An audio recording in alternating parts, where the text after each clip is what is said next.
I want to tell you that over the course of the day, you have heard from on this stage 2 current Anderson students. Who were they? Right. Bonus at the reception if you can figure that out. Second, I just want to encourage those of you who are here, you're welcome to kind of fill in seats that are closer to the stage. You don't have to kind of stay spread out in the back and all this other stuff. As we get towards the end of the day and start creeping up towards our game changer conversation, all that other stuff, come in, fill in, get close. It's all good. Third, I want to welcome you to this is my last conversation of the day and the one I've been looking forward to the most. We're going to be talking about people, inclusion, representation, and so on. So I would introduce everybody individually. In the interest of time, I'm going to start with each person with a question. So I'm going to start with Mika, who's right here to my left. Mika, you've had an interesting career journey. You weren't always in entertainment. In fact, I think you wanted to go to med school.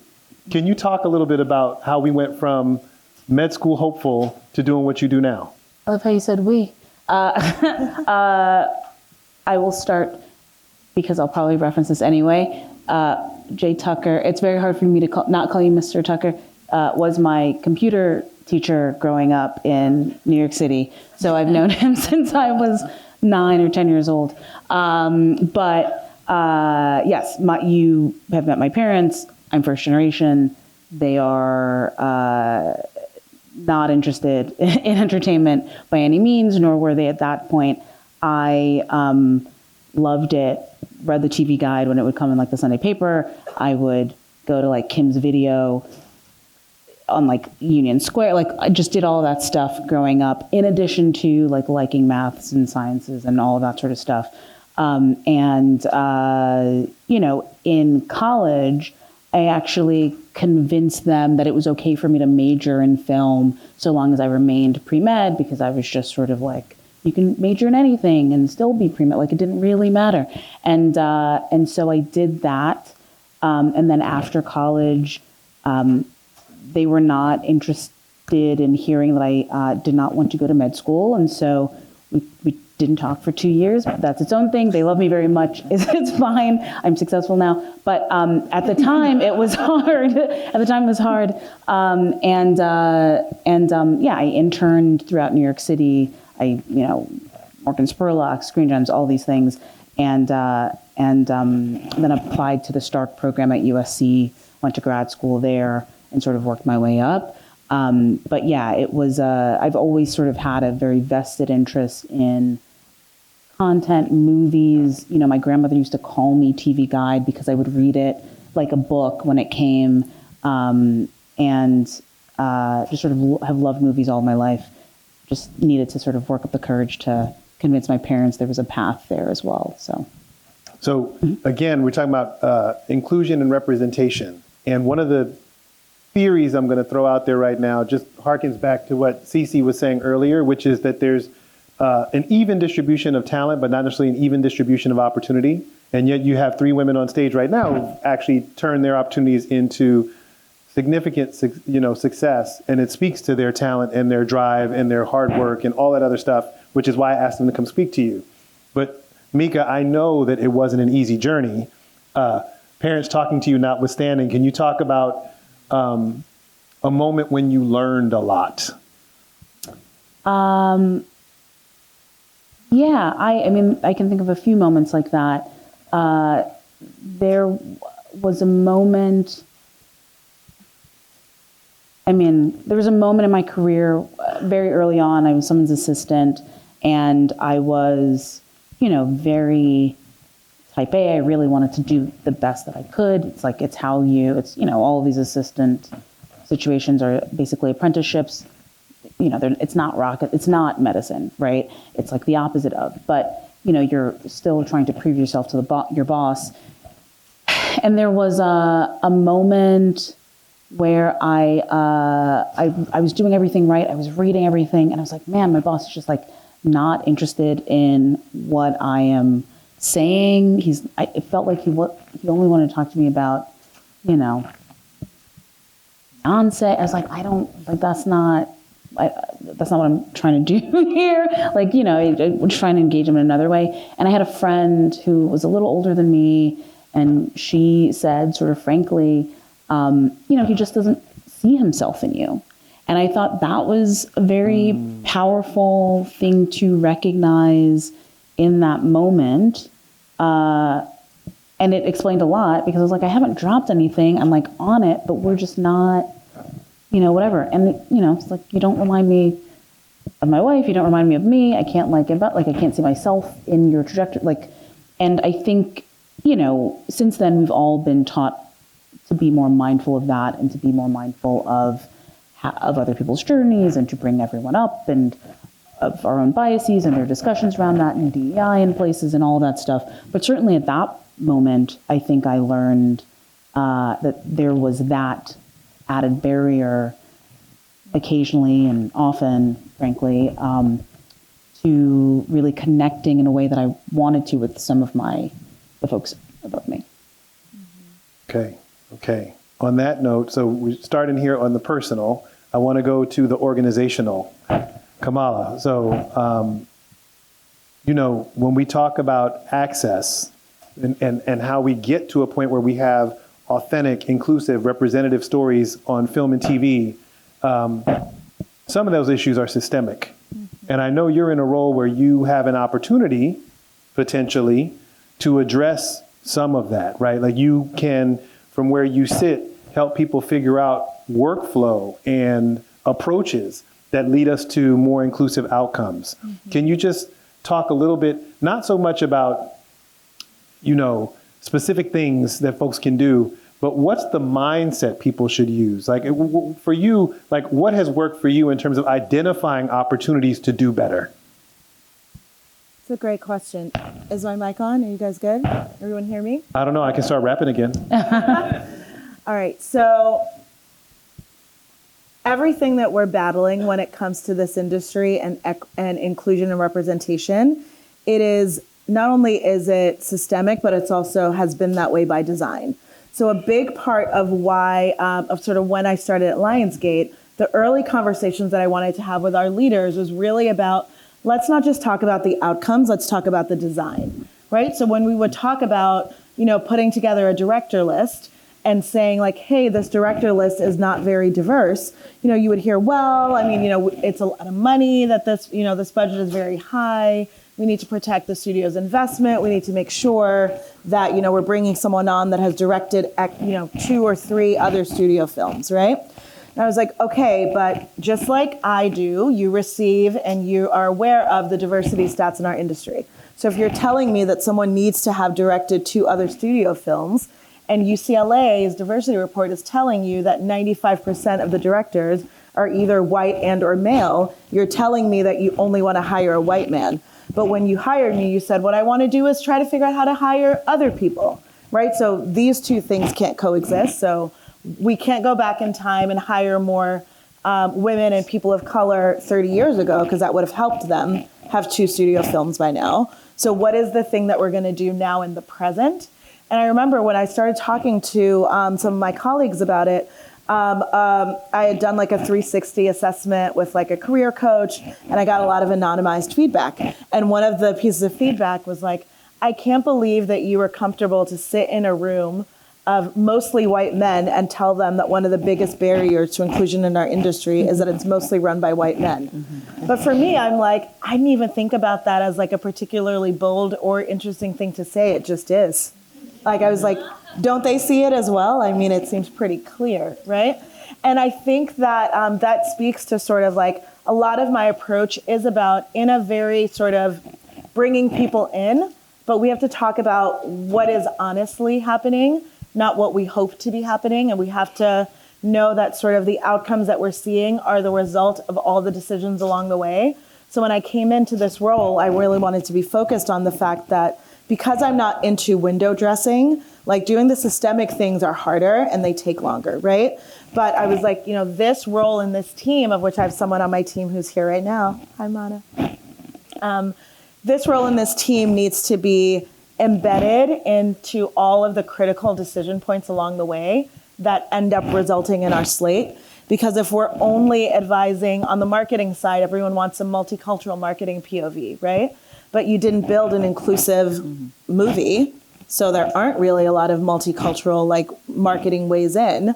It's just not going to resonate with the audience. Then it's sort of like, then you're going to be looking at the results. Well, I mean, we tried to reach them and it seems they didn't come when it wasn't built for them, right?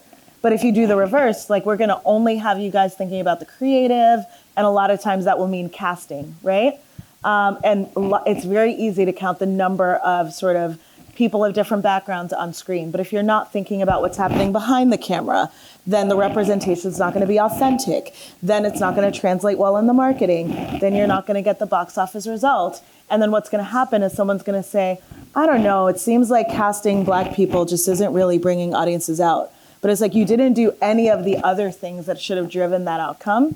So it's harder to be obsessed about all the different pieces sort of at the director and the producer and the writer packaging, like, are we having the conversation? At the casting moment, are we having the conversation? Are we looking at the script? When it goes over to green light, are we in the room as well? When we're talking about marketing, are we also digging into that? But all of those conversations that usually people that look like us are not in are the reason why year after year the stats say what they say. And so that's where I would say there's also an opportunity, because what we've seen in many instances where, Oscar's so white, for example, you see a strong public awareness reaction to the lack of diversity, whether we're talking about women or underrepresented people of color, right? We see this reaction where people say, well, yeah, really, I just noticed that there aren't enough other people in these shows. And so then there's this kind of short run, concentrated effort, but the development cycle on a movie is what, 3 years? Exactly. Something like that. So this kind of short burst of energy and activity and stuff, would be really, really much more effective if there was a long-term organizational and structure in place that would actually be, help folks create process and workflow so that that added interest will yield actual results, right? Because simply, for example, saying I'm going to throw money at the problem, knowing what the development cycle is like, is not necessarily going to get you, when you get to the finish line, to stuff that you all get to see on the screen, right? So the work that you're doing is critical, because otherwise, even good intentions will die on the vine. Right, because I think that like the thing that was an important awareness like point for me was that sometimes the exclusion that is happening is intentional, but oftentimes it is unintentional, right? It is people trying to defray risk by working with things that they feel are tried and true or safe. It's people who want to work with producers, writers, directors they've worked with before. Just like if I could choose, I also only want to work with my friends as well, right? But because we are not the C-suite, when we gather up our friends, it doesn't look like this, right? And that's the problem, right? And so you have to have that that awareness of sort of like, how do I make it scalable and how do I not take it personally? Yeah. Which is very hard because the exclusion can feel very personal. Yeah.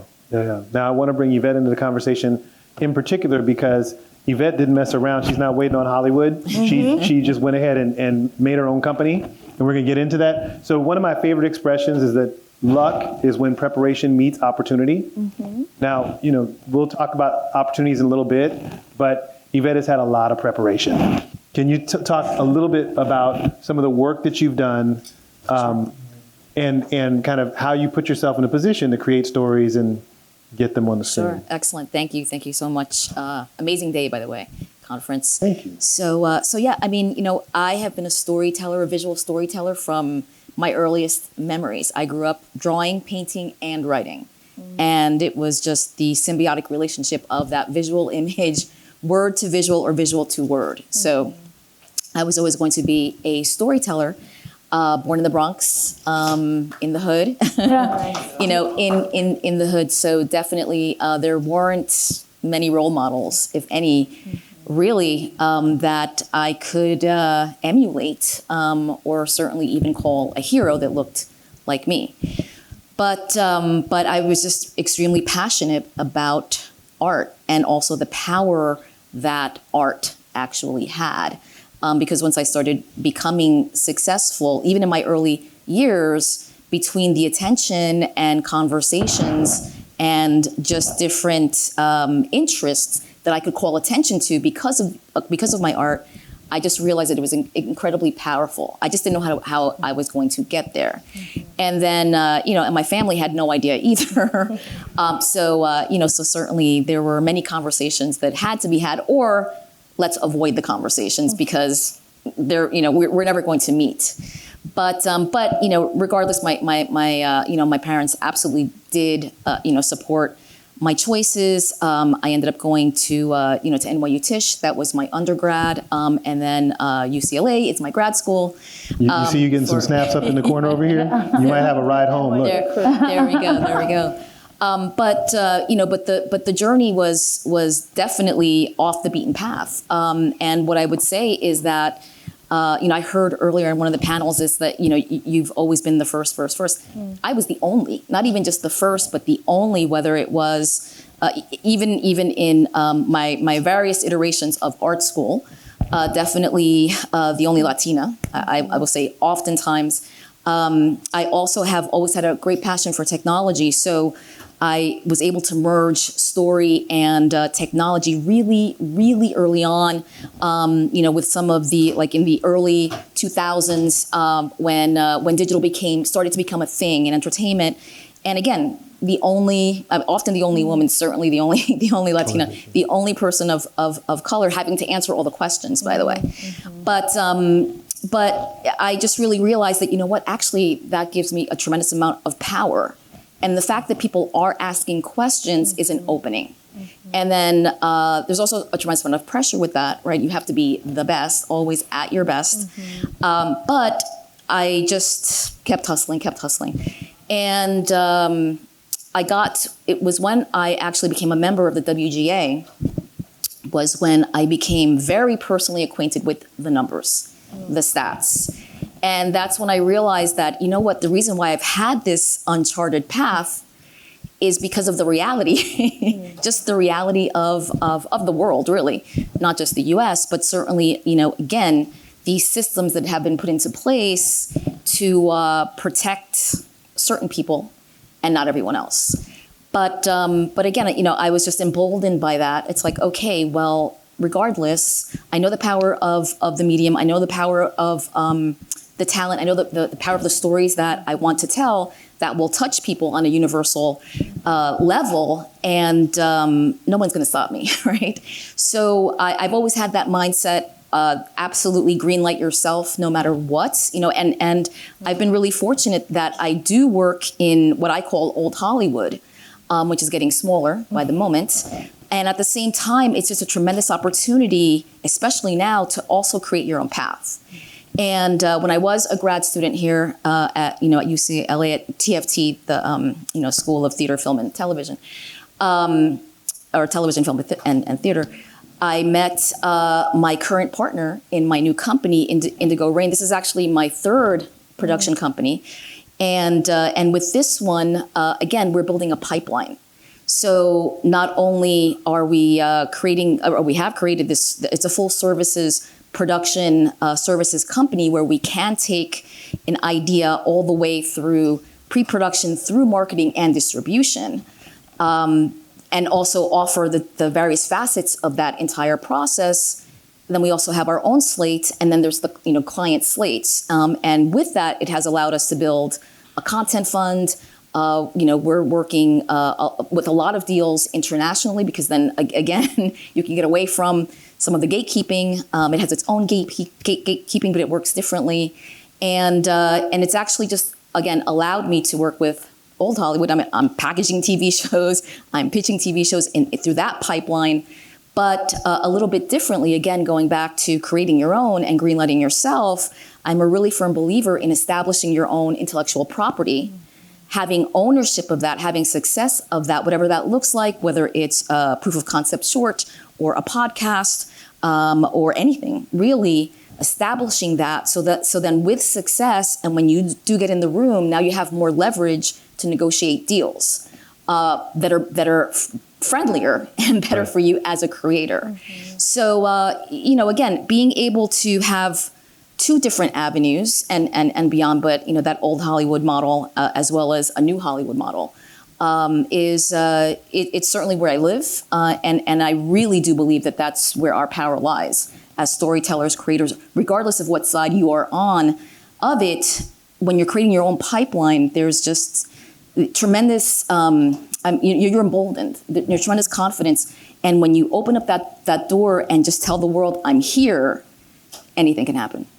I love that. So I'm going to ask the group a question or two, and then I'm going to leave it to you all.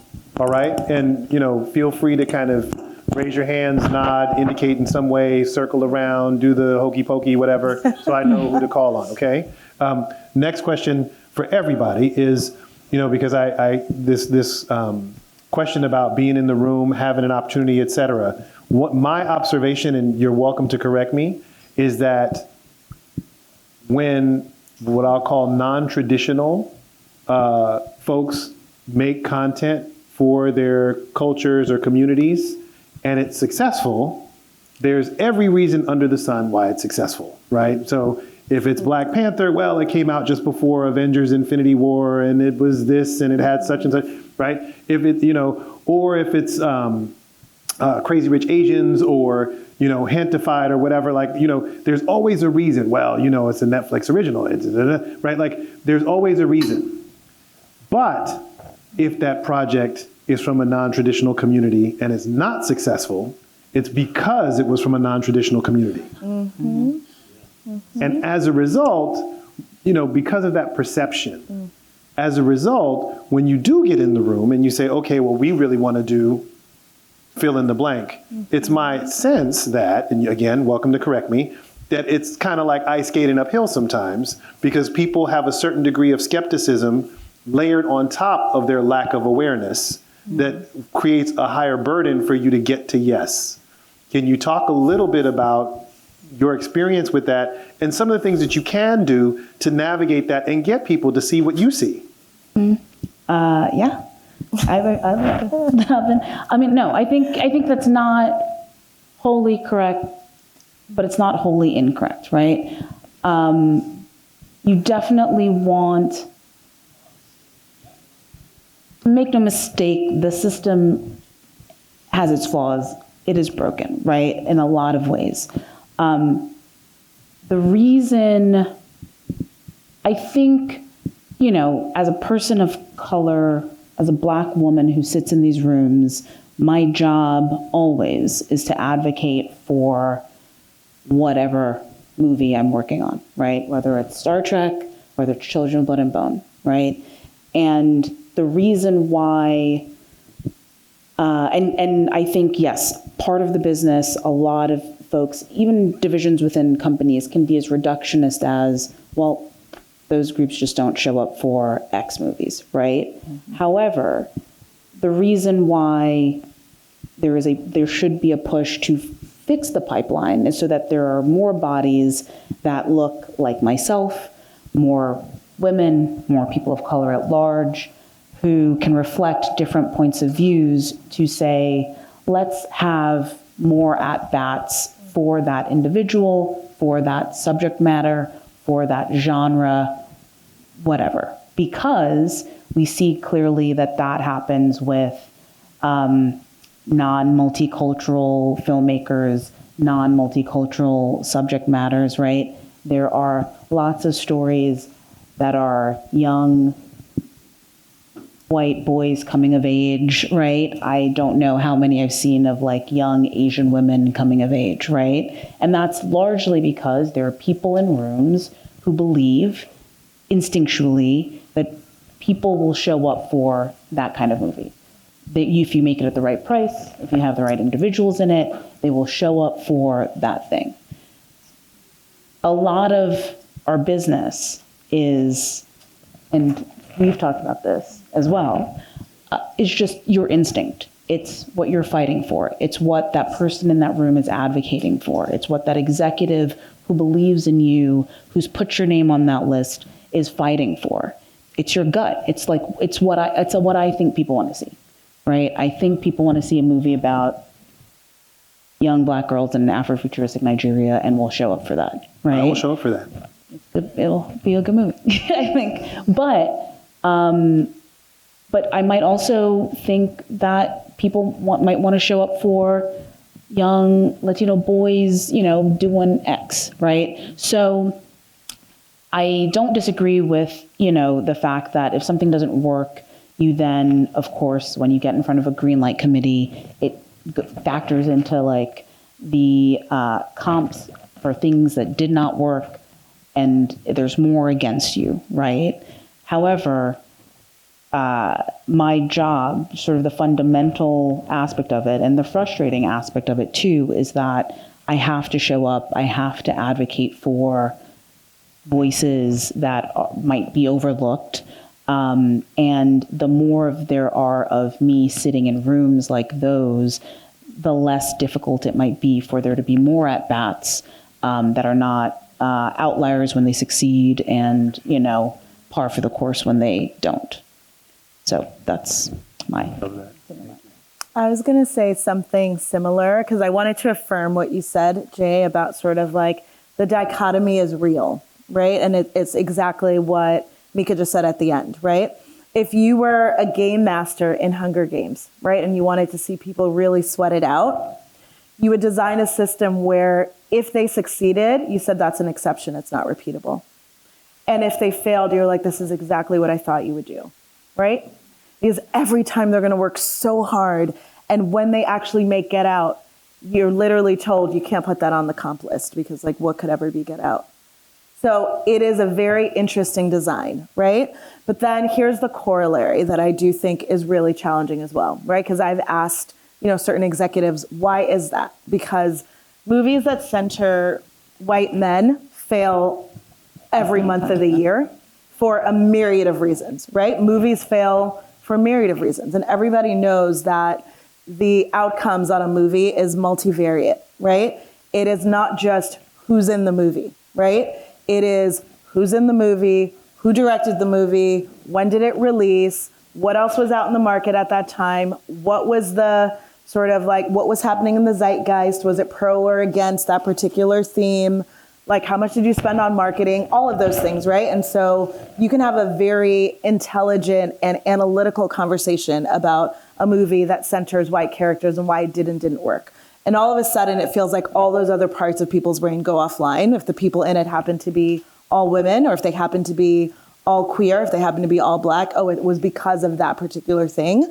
And what an executive said back to me was that the reason why I do think the conversation shuts down is because a lot of times for that studio head who greenlit that particular thing that centered women or people of color or whatever it is, part of why they greenlit it was because of the diversity angle.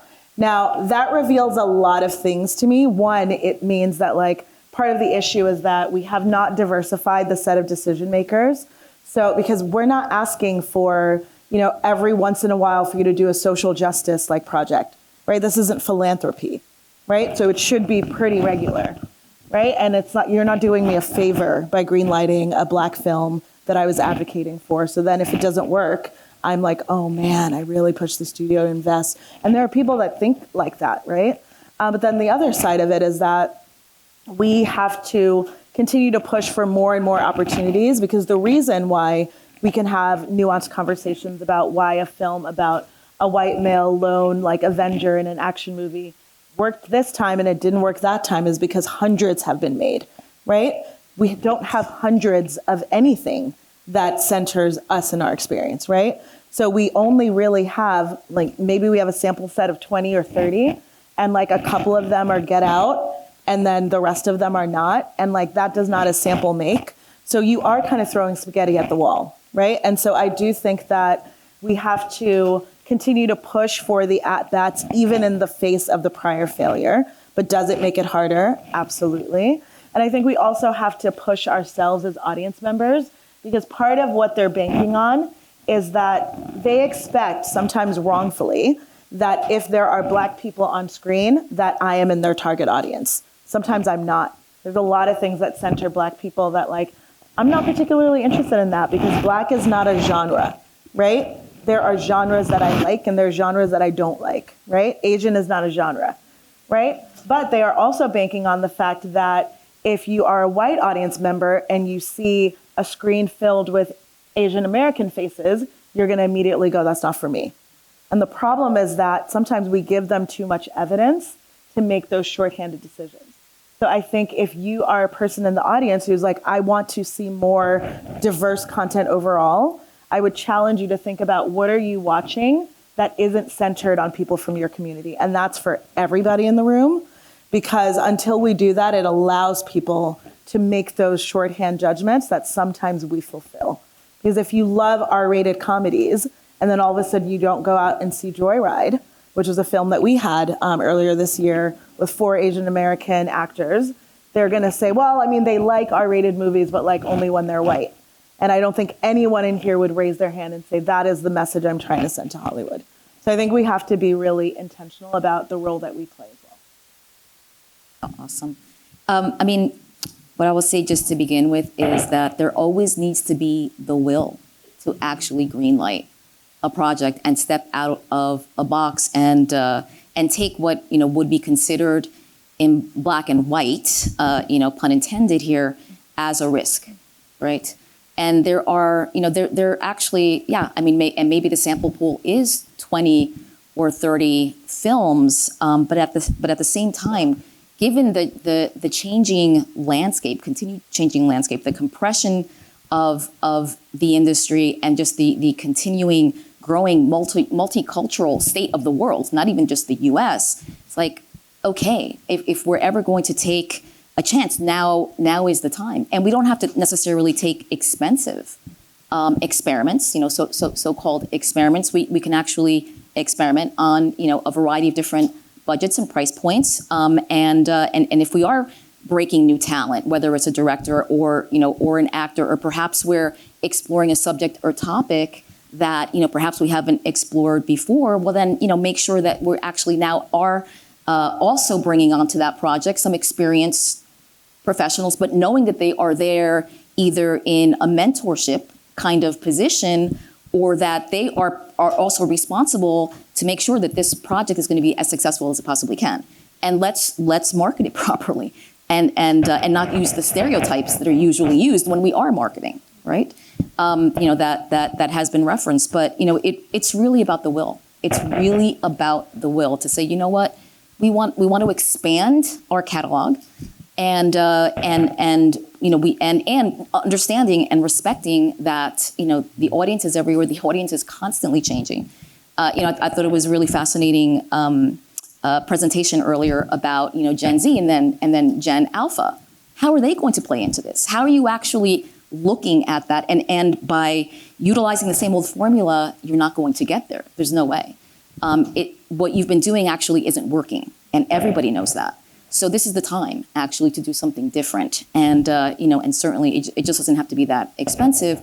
And I'll actually just even reference with True Detective, Night Country, which HBO actually I do have to give credit here for HBO, where they stepped out of the box, in terms of not hiring a white male, and in this particular case, but I have a little bit of insider information there, where this new director, a new voice, a Latina, she was given six episodes as opposed to 8 or 10, to tell a really huge story, and she was called in to pitch, to give her take, but she stood up for herself and said, you know what, if you actually want to hire me, you're going to have to pay me. You're not going to take my ideas and basically love my ideas and then not hire me, because that's typically what has occurred.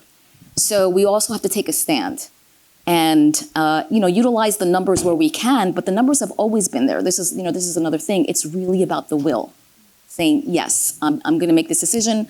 I'm going to put everything at it to make this project as successful as possible. And you have to make a decision and be bold and stand behind it. And that's what we need to see so much more of, especially as we move forward. Love it. All right.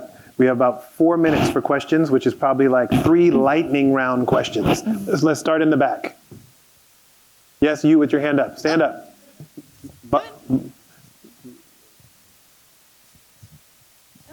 Hi, thank you all so much for being here. I'm Jeffrey Sullivan, a second-year MBA student. My question is with the shrinking number of distribution channels, especially thinking about television and home video. Like, are you worried about the ability to get diverse projects sold and actually market it into communities?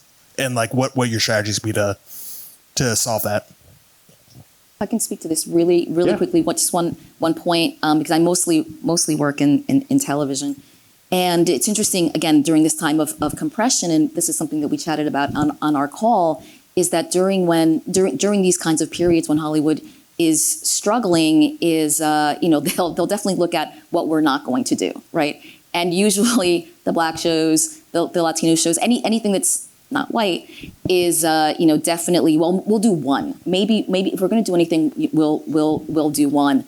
And then the other approach is, okay, well, actually, this is a great time to do, in terms of a new channel or some experiments on a channel, is that let's make all Black shows, or let's make Black and Latino shows, because we know that audience will come and watch, and we can build up that channel, we can build up that network, we can monetize. And now, especially with fast TV, I think we're going to be seeing actually quite a bit of that. But then once they build up that network, that channel, that distribution outlet to a level, then come the white shows, and away go the shows of color. So we have seen this historically, and I think it's a concern, at this particular moment. But the reality is that, the audience is craving content. That has not stopped, regardless of the state of the industry. The audience is there. We've never consumed content more than we have now. So it's really about, again, building your own pipeline. There are so many different choices. If you're not seeing what you want to see, then create your own fast channel. Partner with individuals that are in the distribution place to, again, you just need that one success that you can build upon. So that's what I would say. Hi, I'm Art. I was actually talking to a bunch of Gen Zs last week on campus at MIT, and the topic of the conversation was about being critical about the content that we consume. So one thing that actually came out was this whole thing about queer baiting. I didn't even know what it was, and I'm queer. And a lot of the movies that they actually criticized, some of them I thought weren't really what it is. And I can imagine also for all of you, right? Like, how do you actually try to understand whether or not this is trying to provide a diverse perspective, diverse story, or is it something that the Gen Zs or the rest of us are going to say this is queer baiting? Well, whenever looking at stories, for films, for example, there's one film that I'm working on right now that's an adaptation of a Japanese story, a Japanese anime called Your Name, with a filmmaker named Carlos Lopez Estrada. And Your Name is a Japanese story. This is not about queer baiting, but it's a corollary, I think. Carlos, the story is set in Japan. It's set between two different cities. It's this love story between these two people falling in love within Japan. Carlos is Mexican, of Mexican descent. We had him, we went with him because his adaptation, his pitch to us was authentic in that it utilized Mexican culture within the story, which he can speak to, but it sort of contained the same, it shared the same ethos of the original film, right? So he can bring an authenticity to the idea of this anime that, rather than him adapting a movie set in Japan amongst two different, Japanese cities, of which he has very little experience, right? One of the characters is Mexican, the other is Japanese American, and we plan to bring in consultants and folks to work with him, and things that he can't speak to necessarily specifically, but so that there's a level of authenticity going forward with that particular project as we develop it, keeping that in mind. With One Love, which obviously came out, the Bob Marley story, there was, it was very important to have the family involved in that, right? Very important to have that level of authenticity in order to speak to accents, as a Jamaican American, and you speak this too, it is very important that the accents aren't terrible, which you can often tell, they just got this American person and had them say something crazy, right? But you are speaking to the life of this man whose work was so important. You want to add a level of authenticity that's also important to the audience, to the core audience, and hopefully the movie is good enough so that you bring in the rest, everyone else, right? So all of that's a long-winded way to say that perhaps the films that they pointed to are in fact queer baiting, right? If there were movies that you enjoyed and did not bump on personally and didn't find particularly offensive, then, maybe there is a level of relatability that you were able to find in these films that these other individuals were not. And you're always just striving for as much authenticity, as much sort of making a film specific, because then it becomes universal as possible, right? In everything that you endeavor to do. Sorry, I think my mic is making noises.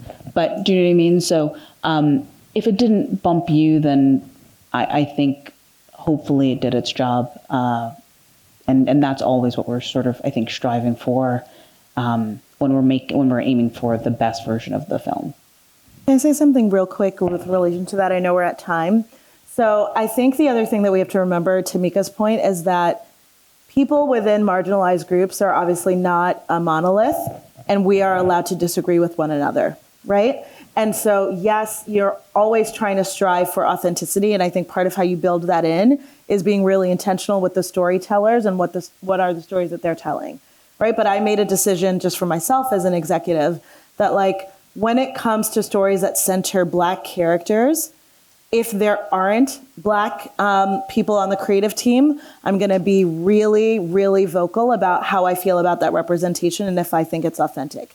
If there are a lot of Black people on the creative team, I might disagree with some of their choices, but I am not here to block a Black storyteller from telling their story, right? The bar for me is very high before I would intervene, right? And so I think that we have to be wary of we don't want to do things in a performative way. We don't want to build things inauthentically and then be surprised that it's not authentic. But I think it is okay for two queer people to watch the same piece of content and for one of them to say, I feel seen. And part of it may be, especially when they're older, I've never seen this actually, right. So this is exciting to me, right? Mm-hmm. Versus God bless our Gen Z and our Gen Alpha friends who hopefully, if we do our jobs correctly, they will be that's not even interesting. Isn't everybody queer? Right. That would be great. Yeah. Right. But we're not there yet. Right. So it's sort of you're always constantly making content for audiences that are at very different points in their journey. And the goal is to mainstream all of it so that people actually, again, just start thinking about content in terms of genres that I like, not necessarily always lived experiences that I'm desperate to see represented because I've never been represented. All right. So we're over time, so we have to stop there. My one invitation to all of you is to tell us how our students can help get involved, support, etc. That will be another conversation for another day. Thank you so much for spending your afternoon with us.